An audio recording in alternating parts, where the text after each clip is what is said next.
আসসালামাইকুম আফুরা, সবাই কেমন আছো? আজকে আবার নতুন আর একটা ভিডিও নিয়ে চলে আসলাম। আজকে মেয়ের এনে স্কুল থেকে আসার সময় স্কুলের ওইখান থেকে অনেক কিছু নিয়ে আসছি। প্রতিদিনই কিছু না কিছু আনতে হয়, এইলো সমস্যা। মুরগি নিয়ে আসছিলাম, ওই মুরগির আবার গিলা খুঁজে ওগুলার ফ্রিজে ঢুকাই নেই, কারণ চিন্তা করলাম একটু টাটকা টাটকা রান্না করে ফেলাই। শাক গিলেও চিন্তা করলাম টাটকা টাটকা রান্না করে ফেলাই। এখানে আবার চামড়াগুলো আর পাওগুলো আলাদা করে রাখছি, এগুলো একজনকে দিয়ে দিমু যাতে রান্না করে খাইতে পারে তারা, কারণ এগুলি আমার পক্ষে তো সম্ভব না বাইচ্ছা নেওয়া এখনে।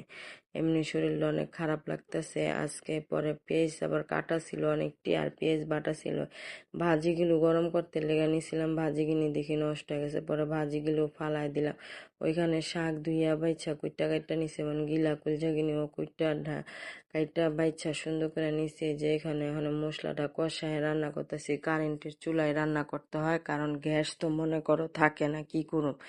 পরে বেশিরভাগই কারেন্টের চুলায় রান্না করতে, পরে লাইগে গেছে, পরে অন্য পাইলা ঢাইলা রাখলাম, ঢাইলা একটু জিরা ফাঁকি দিয়া দিলাম।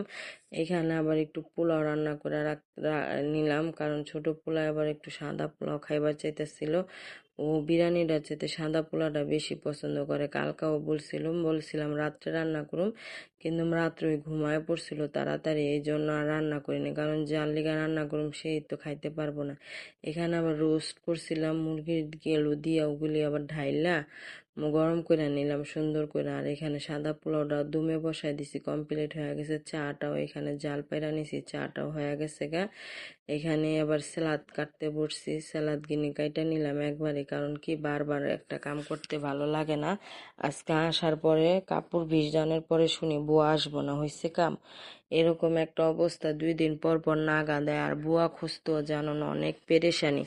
বেতন তো কম নেয়ই না মনে করো, আবার বাড়তি কাম দিলে বাড়তি কামেরও টাকা দিতে হয়, কিন্তু নাগা তো মনে করো দিবই দিব। এতদিন নিজে বুয়ারও শরীর ভালো ছিল না, 1 দিন 2 দিন করে নাগা দিছে। আবার মেয়েরও শরীর ভালো না, তাতেও 1 দিন 2 দিন করে নাগা নাগা নাগা। আবার আজকে আইসা শুনি আসবো না, পরে তাড়াতাড়ি করে কি করবো, মাইও ঘর গুলি গুছাইয়া ঝাড়ু দেয়া দিছে, আমি আবার মুছা নিছি। ওগুলি তার ভিডিও করা সম্ভব না, কারণ এত ভিডিও করা তো যায় না।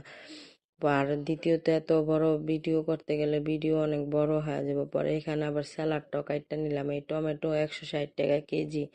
পরে তারপরও নিয়ে আসলাম, একটুখানি সালাদ খাইবার মন চেতেছিল টমেটো দিয়ে। অলরেডি আমার পোলাপান তো অবশ্য খায় না, ওরা বেশিরভাগই খিরাই দিলে খিরাই খায়। পরে এখানে কি করুম, পরে আবার শাকটা বাগার দিবার লেগা পেঁয়াজ রসুন কাঁচামরিচ কাইটটা বা এই যে বসাই দিলাম, বাগার দিয়ে বসামো শাকটা। পালং শাক নিয়ে আসছিলাম,